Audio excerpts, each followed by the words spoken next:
My father was marrying a woman only 1 year older than me, and that wasn't even the most shocking part. I'm Emma Davis, 32, and what happened at my dad's wedding left 200 guests speechless when a lawyer walked in with evidence that made the bride collapse in her designer gown. Before I share this incredible story of family betrayal, legal justice, and the moment my stepmother's $2 million secret was exposed, please take a moment to like and subscribe, but only if you truly enjoy this story. Where are you watching from? Drop your location and time below. I love connecting with viewers who understand that sometimes protecting family means standing up to family.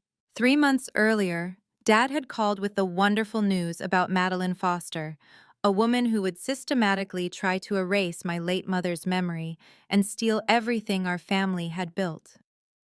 3 months ago, my father called me with news that shattered our already fragile family dynamic. Emma, I have something wonderful to tell you, he said, his voice carrying an excitement I hadn't heard since before Mom's death. I'm getting married. My dad, Robert Davis, is 58 years old and owns one of the most successful real estate firms in Connecticut. Since losing Mom to cancer 3 years ago, he'd thrown himself into work, barely surfacing for family dinners or holidays. So when he mentioned dating someone, I was cautiously optimistic. Maybe this would help him heal. Then I met Madeline Foster. She was 33, just 1 year older than me, 25 years younger than Dad. Stunning, I'll give her that. Platinum blonde hair, designer everything, and a smile that never quite reached her eyes. But what disturbed me most wasn't the age gap. It was how systematically she began erasing my mother's presence from our family home. First, it was small things. Mom's favorite orchids disappeared from the sunroom. They attract bugs, Madeline explained sweetly. Then Mom's book collection vanished from the library. We're modernizing, she said. The family photos came down next. Robert needs to move forward, not live in the past. Dad seemed oblivious, lost in what my brother James called the fog. Every concern we raised was met with the same response. Madeline makes me happy. Can't you be happy for me? But here's what really set off my alarm bells. Something I discovered by accident when Madeline left her phone unlocked at dinner. A text popped up from someone named Derek. How long until the old man changes the will? Her response? Working on it.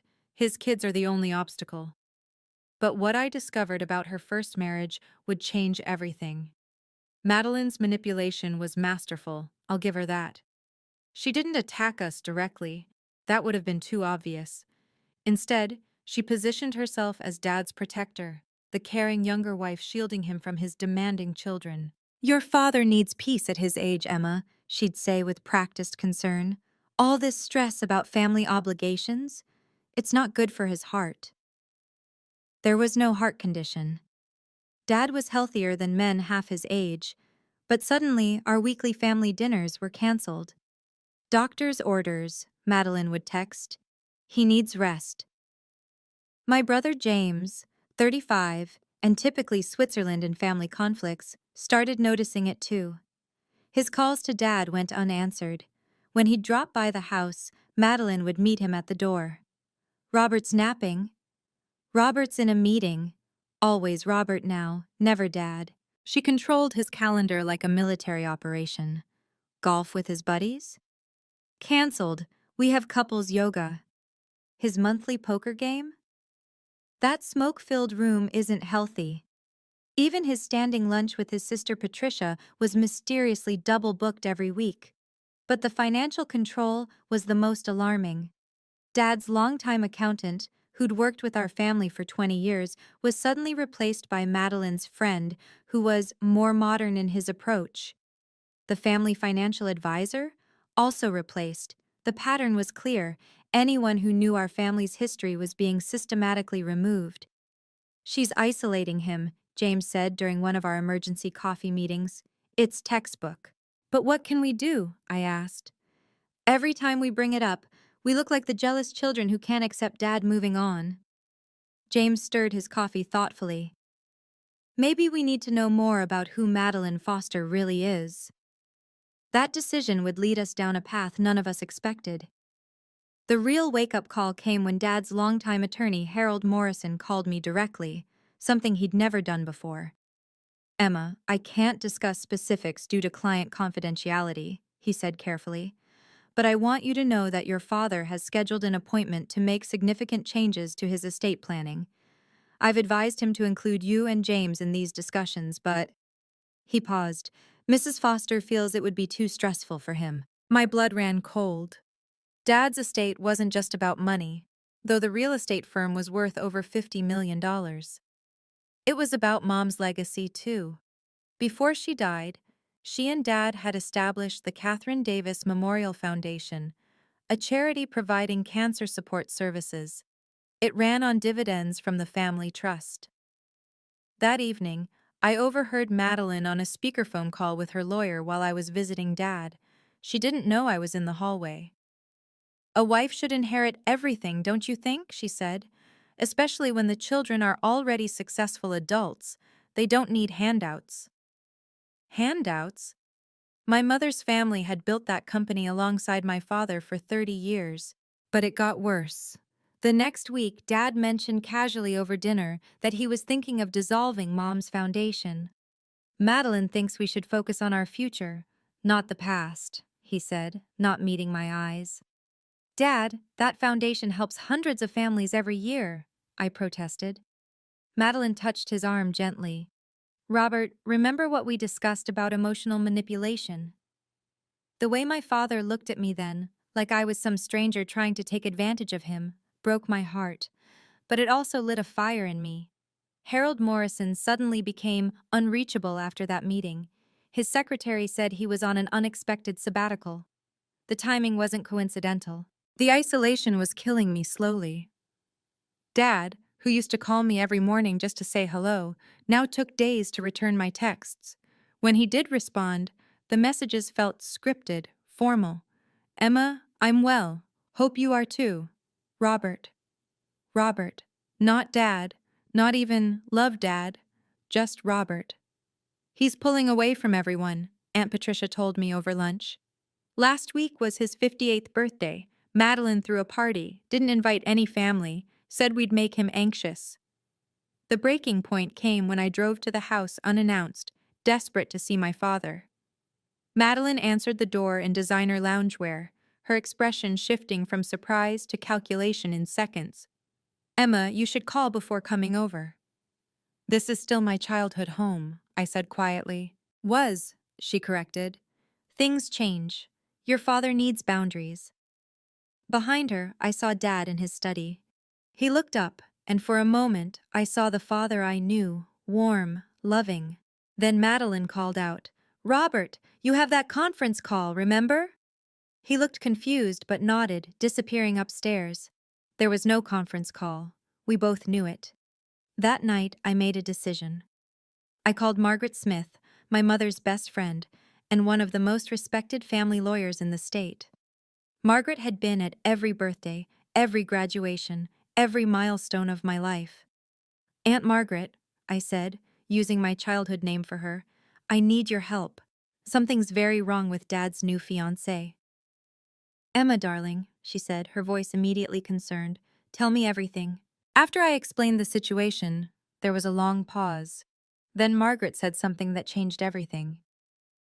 "The name Madeline Foster sounds familiar. Give me a few days to check something."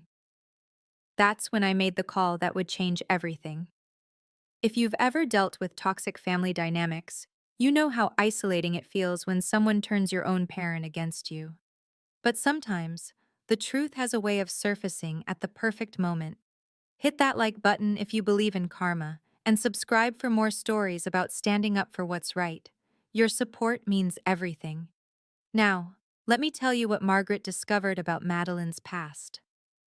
Margaret called me back 3 days later, and her voice had an edge I'd never heard before. "Emma, you need to come to my office immediately and bring James." When we arrived, Margaret had a folder on her desk that would change everything. She looked at us both seriously before speaking. 5 years ago, I represented an elderly woman named Eleanor Foster in a financial abuse case. Foster, that was her son Thomas's last name. His wife at the time was named Madeline. My heart started racing. The same Madeline. Margaret pulled out a photograph from the case file. It was her. Younger, different hair color, but definitely Madeline.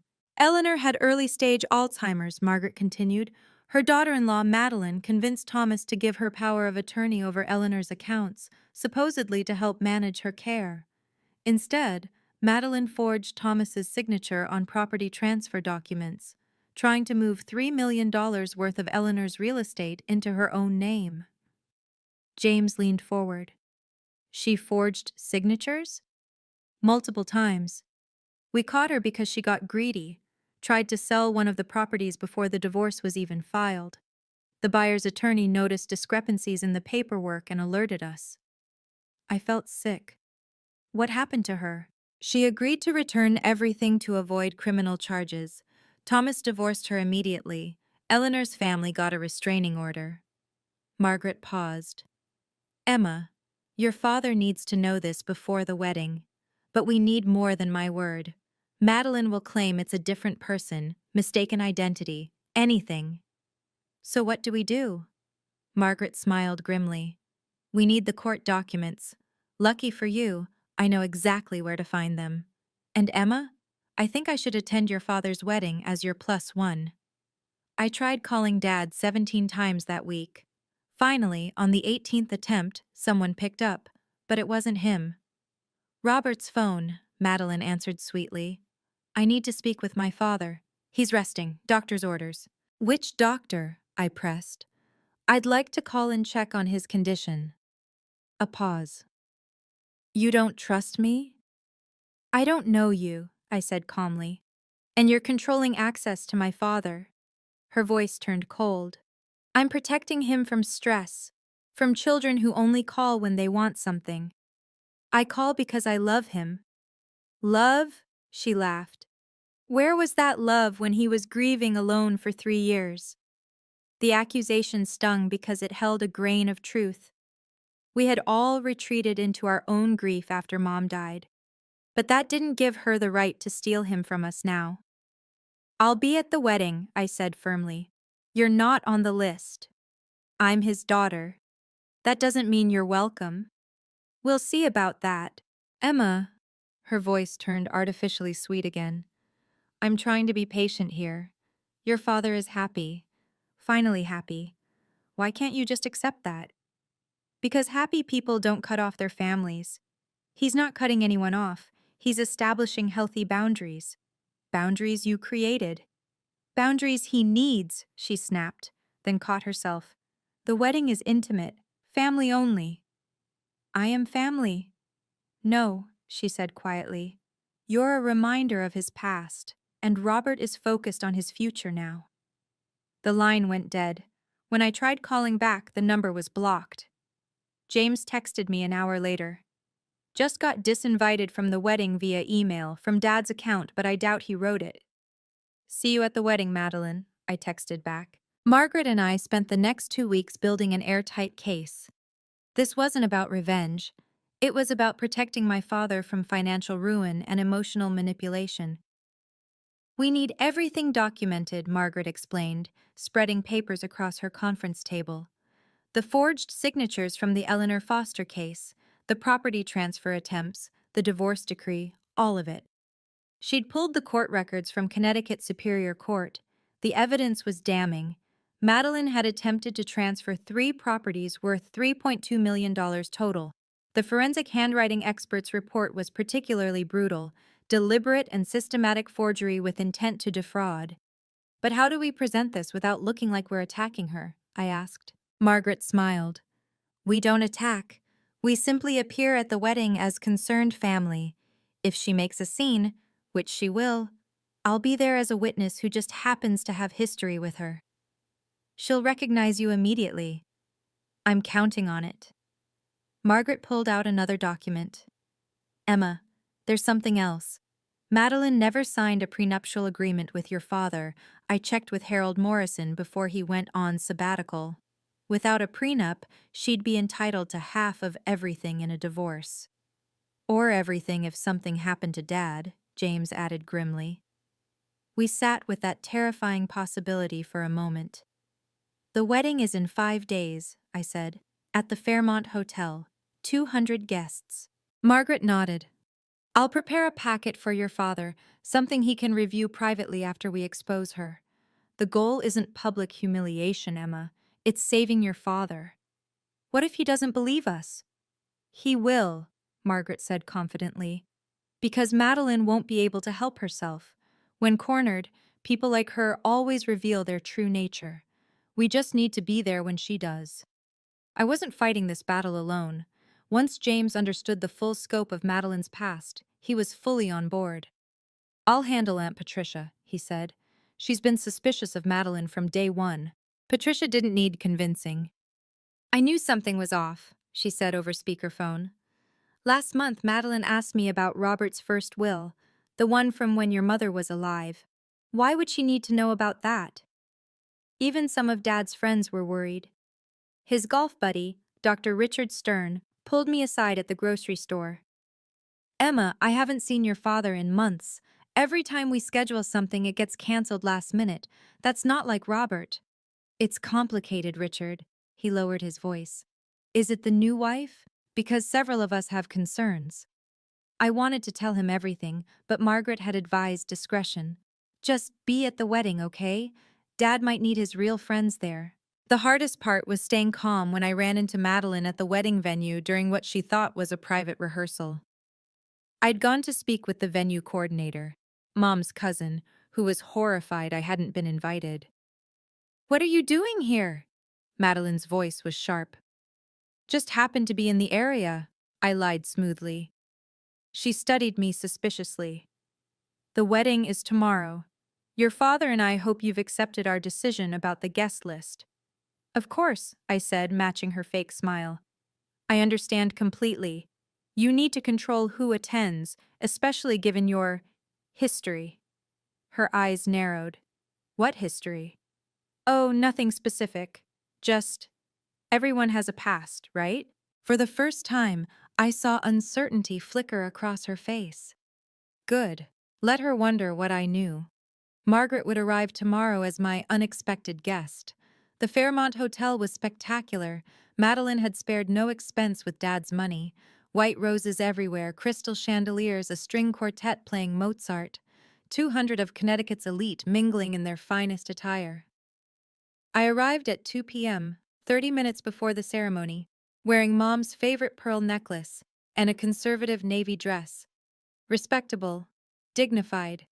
Exactly what the daughter of Robert Davis should wear to her father's wedding. Madeline intercepted me at the entrance, flanked by 2 security guards. She wore a $30,000 Vera Wang gown that probably cost more than most people's cars, but her face was twisted with rage. You were uninvited yesterday. Her voice carried across the foyer, causing heads to turn. I received no such communication, I replied calmly. I sent an email, a text. I even left a voicemail. I received nothing. Which was true. She'd sent them after blocking my number. By now, at least 50 guests were watching. I recognized several of Dad's business associates, family friends, cousins from Mom's side who looked shocked to see me being confronted. This is a private event, Madeline announced loudly. Family only. I am family, I said, matching her volume. No, she said, stepping closer. You're a disruption. A toxic presence who refuses to let your father be happy. Gasps rippled through the growing crowd. Someone was recording on their phone. Where's my father? I asked. Getting ready for the happiest day of his life, without you. 200 guests were now witnessing this. Perfect. Security, Madeline commanded. Please escort Miss Davis out. As the guard stepped forward, I remained perfectly still. I'll leave, I said clearly, so everyone could hear. But first, I have someone you should meet. That's when Margaret Smith walked through the door. The security guards reached for my arms, but I didn't resist. The crowd was fully engaged now. Wealthy socialites loved drama more than champagne. She's mentally unstable, Madeline announced to the crowd, playing victim. Robert's daughter has been harassing us for months, unable to accept her father moving on. That's not true, I said calmly. She's jealous, bitter, still grieving her mother inappropriately. Madeline's voice dripped with false sympathy. Robert had to cut contact for his own mental health. My father appeared at the top of the staircase, looking confused. What's happening?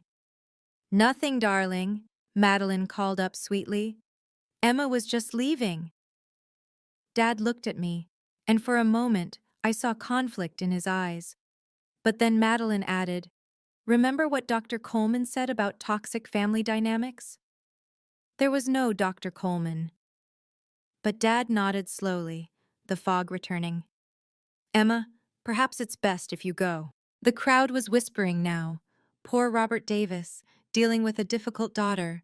Some looked at me with pity, others with judgment. I heard someone whisper, "She should respect his wishes." "You're right," I said, loud enough for everyone to hear. "I'll leave. But first, I have someone you should meet. An old friend of yours, Madeline." "I don't have any friends here," she said dismissively. "No?"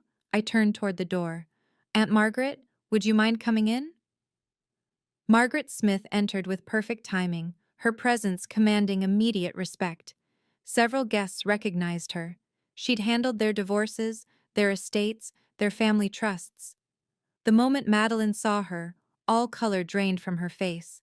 "Hello, Mrs. Foster," Margaret said clearly. "Or should I say, Mrs. Foster Davis now? Though last time we met, you were going by Mrs. Foster Whitman." Madeline's knees buckled. This is the moment everything changed. Have you ever had to stand your ground when everyone was against you? Sometimes staying calm is the most powerful response. If this resonates with you, please share this story with someone who needs to hear it. And don't forget to subscribe, because what happens next is absolutely incredible. Now, watch how one woman's past finally caught up with her. Margaret Smith walked forward with the confidence of someone who'd won 100 cases.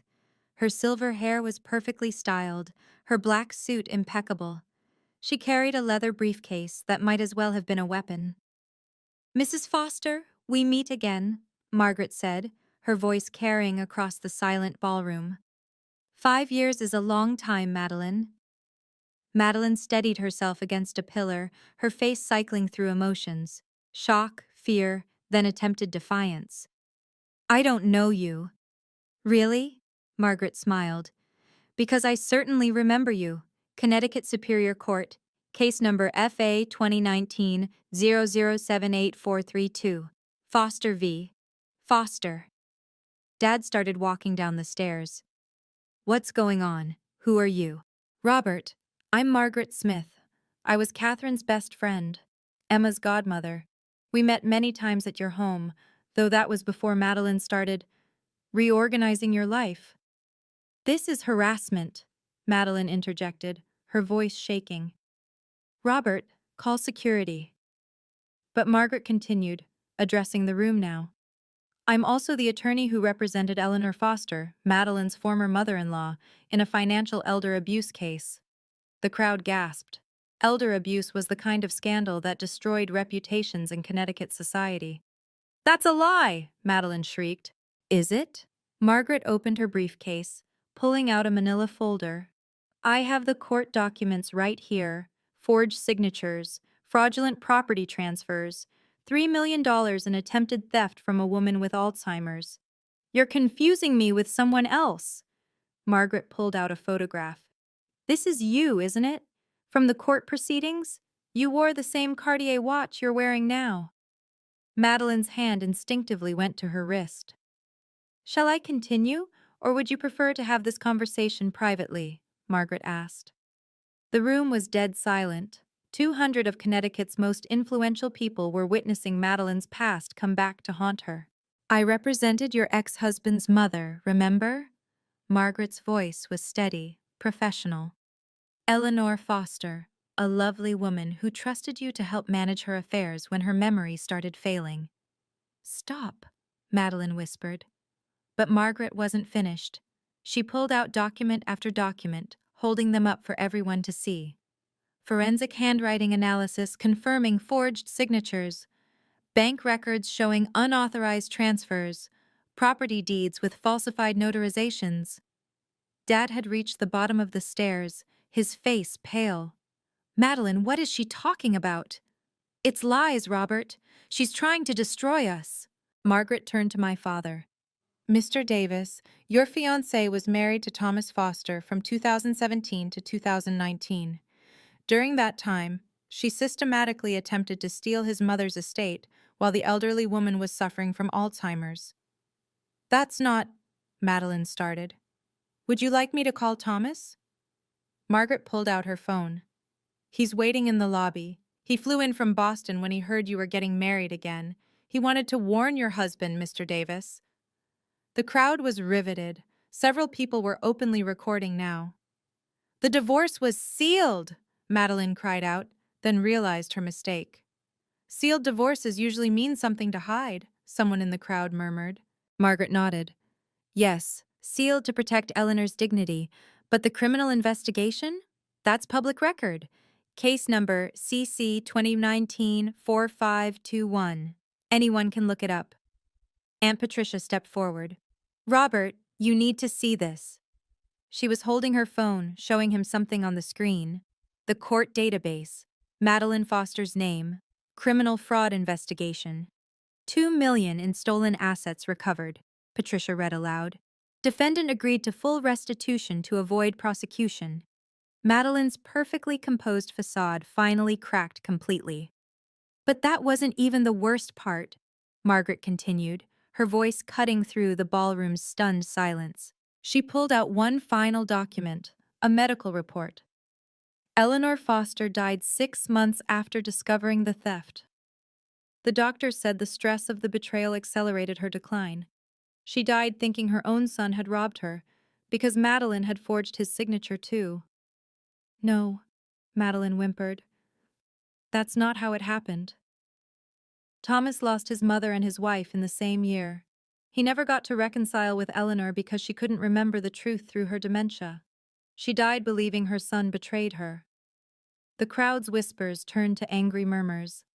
Elder abuse was unforgivable, but this, destroying a family's last moments together, was monstrous. Dad stepped away from Madeline, his face a mask of horror. You did this to someone's mother? Robert, please, it's not what it sounds like. It's exactly what it sounds like, Margaret said firmly. And now she's isolated you from your children, replaced your financial advisors, and according to Emma, is pushing for changes to your will. The same pattern, someone in the crowd said loudly. She's doing it again. Madeline's legs gave out. She collapsed onto the marble floor, her wedding dress pooling around her like spilled milk. But it wasn't a graceful faint. It was the complete collapse of someone whose carefully constructed lies had finally crumbled. Call an ambulance, someone suggested. She's faking, Aunt Patricia said coldly. I've seen her pull this before when confronted about the missing charity funds. What missing charity funds? Dad's voice was dangerous now. The wedding photographer was still taking pictures, documenting every moment. Tomorrow, this would be all over Connecticut Society pages. But Margaret wasn't done yet. Dad stood frozen, staring at the documents Margaret had laid out on a nearby table. His hands shook as he picked up the forensic report. This is real? His voice was barely a whisper. Every word, Margaret confirmed. Robert, I'm sorry you had to find out this way, but your children tried to warn you privately. She blocked their access to you. Dad turned to me, his eyes filling with tears. Emma, Oh God, what have I done? It's not your fault, Dad, I said, stepping toward him. Yes, it is. He looked around the ballroom at 200 witnesses to his humiliation. Then, with sudden clarity and strength, he addressed the room. The wedding is canceled, he announced firmly. I apologize to all of you for wasting your time. Madeline struggled to her feet. Robert, you can't. We love each other. Love? Dad's voice cracked. You isolated me from my children. You tried to erase my late wife's memory. You were planning to steal everything my family built. I signed nothing, Madeline protested. We're not married yet. You have no claim on me. Margaret smiled coldly. Actually, about that. Fraud vitiates everything, including engagements. The ring Robert gave you? The joint credit cards? The car in your name? All recoverable assets obtained through fraudulent pretenses. I want you out of my house, Dad said to Madeline. Tonight. You can't just throw me out. I have rights. You have 30 minutes to pack your personal belongings, Margaret interjected. Anything purchased with Robert's money stays. I'll have security escort you. Dad walked over to me and James, pulling us into a tight hug. Emma, James, I'm so sorry. I should have listened. I should have trusted you. The crowd began to disperse, but everyone was talking, phones out, the scandal already spreading. While security escorted Madeline out, Margaret set up an impromptu legal consultation in the hotel's private dining room. Dad, James, Aunt Patricia and I sat around the table as Margaret laid out the immediate steps. First, we freeze all joint accounts, Margaret said efficiently. I've already called Judge Harrison. He's a friend. We'll have an emergency restraining order by tomorrow morning. Can she claim anything? Dad asked, still shaken. She can try, but she won't succeed. No valid marriage, no common law claim, and with the fraud evidence, she's lucky we're not pressing criminal charges. Why aren't we? James asked. We could, Margaret said. But that would mean a long trial, more publicity, more stress for your father. Sometimes the best victory is a clean break. Dad nodded slowly. What about the changes I was making to the will? All changes made under duress or through manipulation are legally void, Margaret assured him. Harold Morrison, your real attorney, never filed anything. He was concerned enough to delay processing despite the pressure. Harold knew? He suspected. That's why he went on sabbatical, to avoid being forced to make changes he knew were wrong. I pulled out my phone, showing Dad the text I'd screenshot. This is what she wrote to someone named Derek about your will. Dad read it, his jaw tightening. Derek is her personal trainer. They seemed very close. We'll investigate that too, Margaret made a note. For now, let's focus on immediate protection. I'm filing paperwork to restore the Catherine Davis Memorial Foundation to its full funding. Mom's foundation, James said softly. Your mother's legacy is safe, Margaret confirmed. And Robert, I strongly suggest therapy. What you've experienced is sophisticated emotional manipulation. It's not weakness to seek help processing it. Dad reached for my hand. Will you help me find someone? Of course, Dad.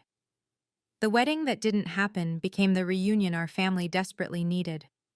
As the vendors cleared away the elaborate decorations, our family gathered in the hotel bar, the same venue, but now for a very different purpose. I can't believe I was so blind, Dad said, nursing a scotch. She was a professional manipulator, Robert, Aunt Patricia said firmly. She knew exactly which buttons to push. James raised his beer. To Emma, who saved Dad from making the biggest mistake of his life. To Margaret, I corrected, who had the evidence to prove it. Margaret smiled. To family that doesn't give up on each other. As we talked, more truth emerged. Dad's golf buddies joined us, admitting they'd been worried for months. Dr. Richard Stern revealed Madeline had tried to convince Dad to skip his annual physical, probably to avoid the psychological evaluation that was standard for executives his age. She knew a psychiatrist would spot the manipulation, Margaret observed. Dad's phone buzzed. He looked at it and laughed bitterly. Madeline. She says she's pregnant. The table went silent. It's a lie, Margaret said calmly. Classic last-ditch manipulation. Demand a medical confirmation from an independent doctor. I guarantee she'll refuse or miscarry conveniently. She was right. Within an hour, Madeline texted that she'd lost the baby due to stress and threatened to sue for emotional damage. Forward everything to me, Margaret instructed. This actually helps our case, shows continued manipulation and false claims. By evening, something beautiful had happened. The failed wedding had become a family celebration. Mom's cousin, who managed the venue, refused to charge Dad for anything. Catherine would haunt me if I did, she said. We ended up using the reception hall anyway for our first real family dinner in months. Within a week, Madeline's house of cards completely collapsed. Margaret's investigation revealed she wasn't just a one-time con artist. This was her pattern. 3 victims in 10 years, Margaret reported at our follow-up meeting. All widowed or divorced men over 50, all wealthy, all isolated from their families within months of meeting her. The news spread through Connecticut's social circles like wildfire. The wedding photographer, it turned out, had captured everything, including Madeline's collapse, and sold the exclusive to the Hartford Courant Society page. The headline read, "Real estate mogul's wedding canceled after bride's criminal past exposed." Madeline tried to salvage her reputation by claiming she was the victim, even starting a GoFundMe for emotional trauma. It raised $12 before being reported as fraud and shut down. But the real justice came from Thomas Foster, her ex-husband. He'd been building a case with other victims for years. With our evidence added, they had enough for a class action lawsuit. She owes restitution to 7 families, Thomas told us over a conference call. Nearly $4 million in total. Madeline's assets were frozen. The luxury apartment she'd been renting with Dad's money? Evicted. The Mercedes Dad had leased for her? Repossessed. The designer wardrobe? Seized as evidence of fraudulent spending. Within 3 weeks, she'd fled Connecticut entirely. The last anyone heard, she was in Florida, working as a receptionist under her maiden name. But even that didn't last. Someone recognized her from the wedding photos that had gone viral in wealthy social circles. "She can't run from the internet," James observed. Dad received letters from 2 other men she'd targeted, thanking him for exposing her. One wrote, "You saved me from proposing. I was 2 weeks away from making your mistake." Dad's journey to healing wasn't instant, but it was profound. He started seeing Dr. Sarah Coleman, a real therapist this time, specializing in manipulation and emotional abuse recovery. "I was the perfect target," he told me after his 3rd session. Wealthy, grieving, lonely, she studied me like a mark. "Dad, you were looking for love. That's not a weakness." "No, but ignoring my children's concerns was." He paused. "Your mother would be ashamed of me." "Mom would understand," I said firmly. "She'd be proud you're getting help." The therapy revealed how sophisticated Madeline's manipulation had been. She'd used techniques called love bombing and isolation, textbook narcissistic abuse patterns. She'd even researched Mom's death, using specific triggers to make Dad feel guilty about moving on too slowly, then too quickly, keeping him off balance. But from this pain came growth. Dad rejoined his golf club, reconnected with old friends, and most importantly, re-established family traditions. Sunday dinners returned. The annual trip to Mom's favorite beach happened again. The Catherine Davis Memorial Foundation not only survived but expanded. "I want to fund a program for elder financial abuse prevention," Dad announced at a board meeting. If Margaret hadn't known about Madeline's history with Eleanor Foster, I'd have lost everything. The program launched 6 months later. Its first seminar drew 200 attendees. Margaret was the keynote speaker. Dad even started dating again. Carefully, slowly, with full transparency. He introduced us to Linda, a widow his own age who ran a nonprofit. She insisted on meeting us before accepting a second date with him. "I want to make sure I'm not stepping on any toes," Linda said. "Family comes first." "Anyone who understands that is welcome here," I told her. Dad was learning. We all were. The experience transformed me professionally in ways I never expected. Standing up to Madeline with calm determination, managing crisis under public scrutiny, it all translated into unprecedented confidence at work. "Emma, that presentation was incredible," my CEO said after I'd pitched a controversial new marketing strategy. "You've really found your voice." I had. The Emma who could face down a manipulator in front of 200 people could certainly handle a boardroom.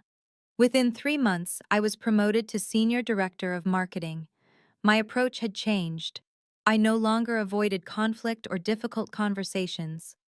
I addressed problems directly, professionally, with the same calm I'd maintained at the wedding. But the real change was in how I helped others. Word spread about what had happened with Madeline, and suddenly, I was receiving calls from other families dealing with similar situations. My mother is being isolated by her new boyfriend, one woman told me. The same patterns you described. I connected her with Margaret, who took the case pro bono. I started a support group, Families Against Financial Manipulation. We met monthly, sharing resources, warning signs, legal contacts. Margaret became our regular speaker. Dad even attended, sharing his story to help others avoid his mistakes. A year later, I was invited to speak at a conference on elder financial abuse.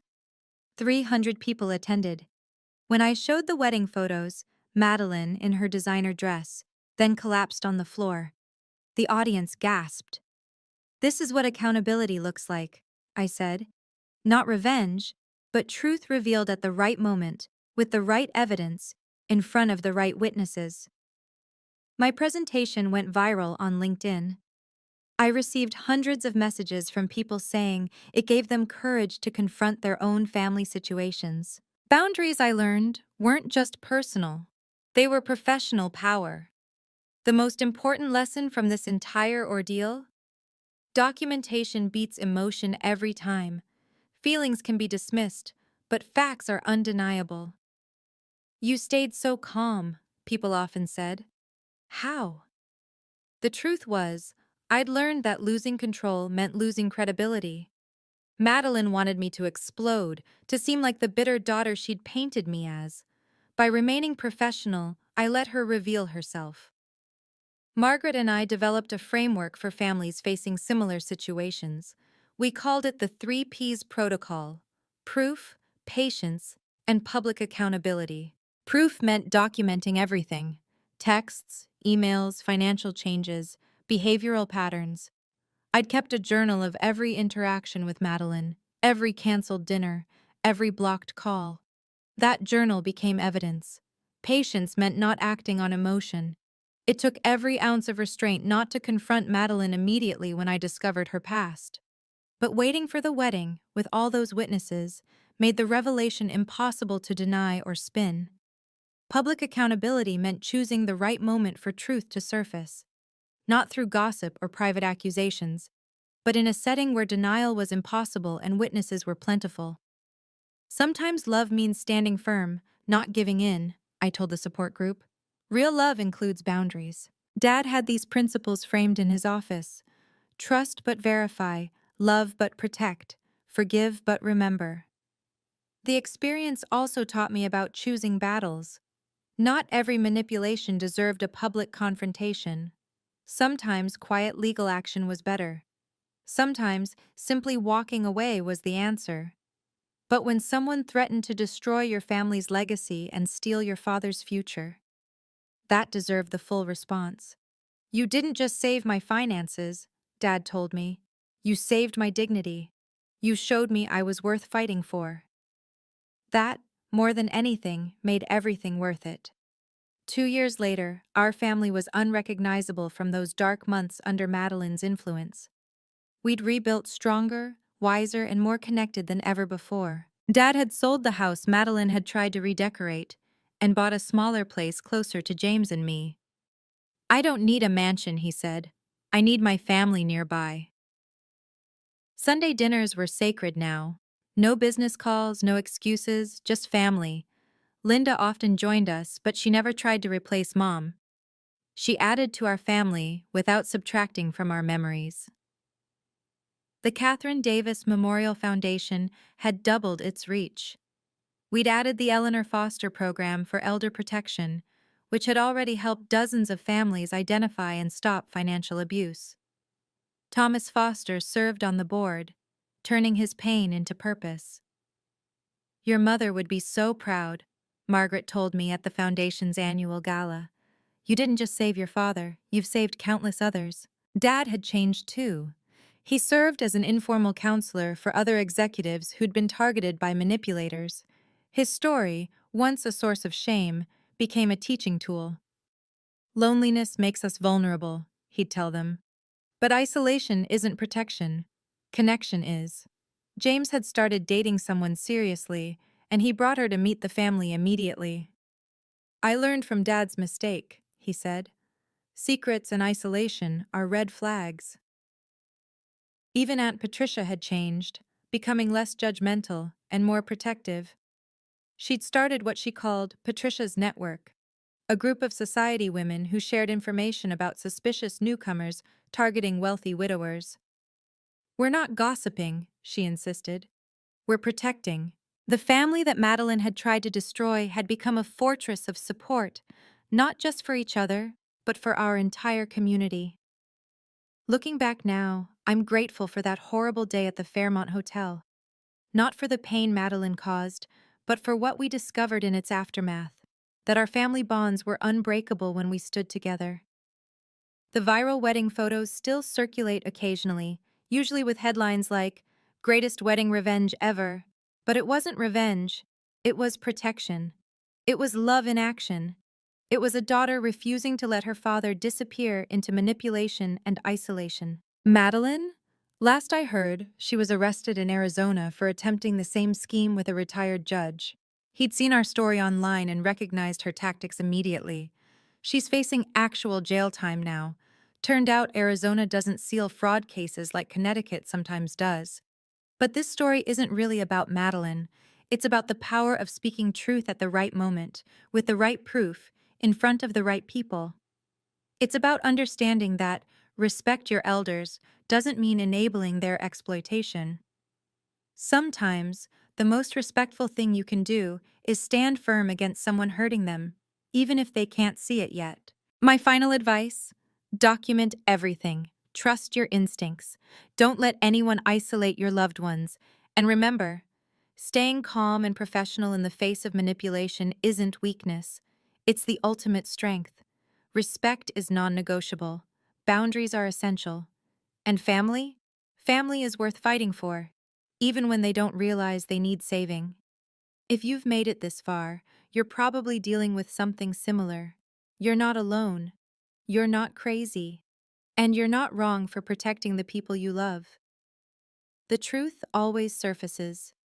Sometimes you just need to help it along. Have you ever had to set boundaries with family? What would you have done in my situation? Thank you for joining me on this journey. If you've ever faced family manipulation or had to stand up for your rights, you're not alone. Please share your story in the comments. Your experience might help someone else.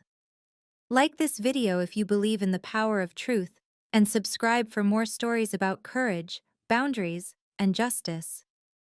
What boundaries have you had to set in your life?